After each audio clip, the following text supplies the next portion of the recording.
Hello and welcome back. Welcome back to another great day of eating books. No, you mean another great day of reading books. I have a question. What's your question, Bookwormy? What's that fluffy white thing behind us?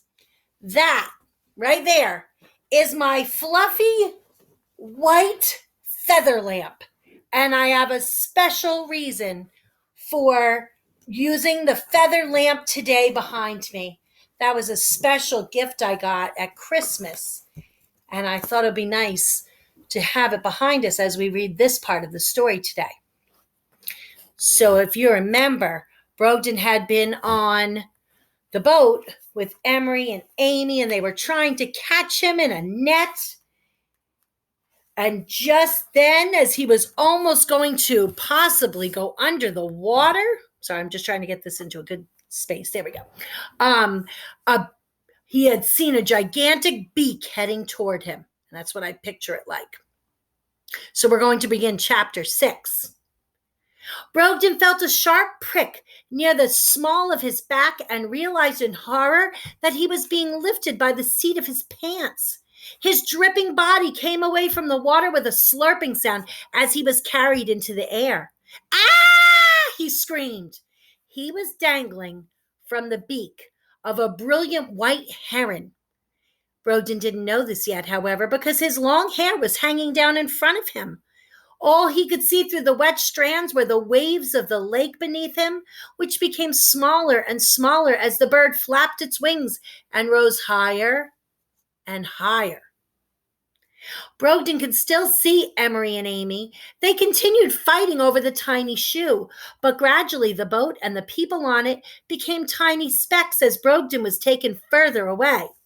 He figured out pretty quickly he must be in a bird's beak, because he could hear wings making powerful shushing sounds. And when he looked up, sure enough, he saw beautiful feathers. In spite of the horror he was feeling, he told himself not to squirm. He most definitely did not want to fall back into the lake from such a great height. That would mean almost certain death. Brogden's seasickness aboard Almost Home was nothing compared to how he felt zooming along the air. The bird, and he selfishly hoped it was an eagle or a falcon, because that at least would be something impressive to Telly and Hazel, flew around the outside of the lake, banking and gliding dangerously close to the trees. For no apparent reason and without warning, it would alternately swoop high and low, which made Brogden feel quite ill. So he decided it was best to keep his eyes closed, and he prayed he wasn't being taken to a nest. Suddenly, the heron dove downward at an alarming speed. Brogden managed to wipe his hair aside just in time to see a small island in front of them. The bird seemed to be heading straight for it. At first, it looked just like a weird green blob. But as they approached it, the green came into focus and the island became a cluster of treetops and bushes with one solitary house. Down, down, down the bird flew. He braced him, and Brogden feared that perhaps the bird planned to drop him at some point. He braced himself for the inevitable crash as he scanned the island for a soft landing spot.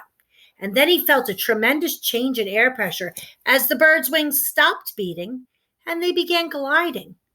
Instead, below, a grassy patch rose quickly toward them. The bird continued its smooth descent and fluttered its wings twice more before fanning them out.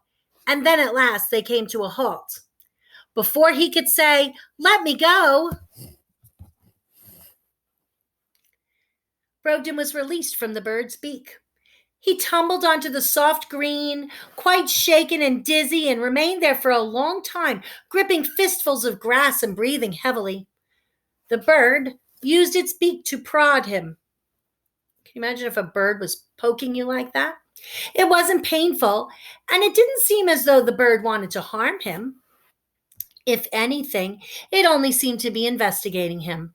When the bird's beak poked at the soles of Brogden's feet, He burst into a fit of giggles because it tickled so much.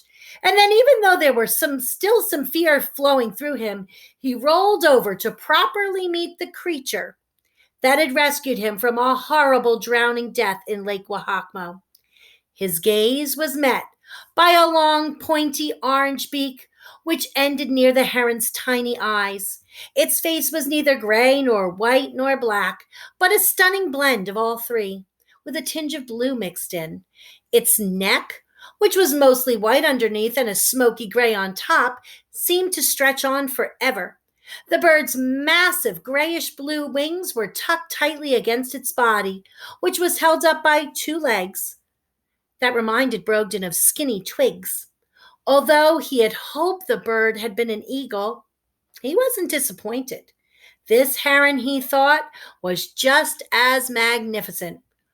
Wow, Brogden breathed as he stared, and then remembering his manners, he exclaimed as sincerely as possible, "Thank you for rescuing me." The heron cocked its head to one side as if considering the words. "Thank you," Brogden repeated. "I don't know what I would have done without you. I owe you my life." "Not a fish!" the heron squawked. "Not a fish!" I guess that heron was hoping that Brogden was a fish. With a toss of its majestic beak, the heron turned away and rose mightily into the sky. A cool breeze ruffled Brogden's hair. As the bird's wings began beating for takeoff, he got to his feet and watched it soar away. "My life!" Brogden cried out. "I owe you my life!" The heron stretched out its wings fully, banked to the left, and flew off. And Brogden watched until it was just a tiny speck against the clouds. Next time, we will find out where Brogden has landed. That island with just one house. I like the part about him being carried in the beak of the heron. Would you like to be carried in the beak of a heron? No way! Join us tomorrow as we continue down the swale. See you tomorrow!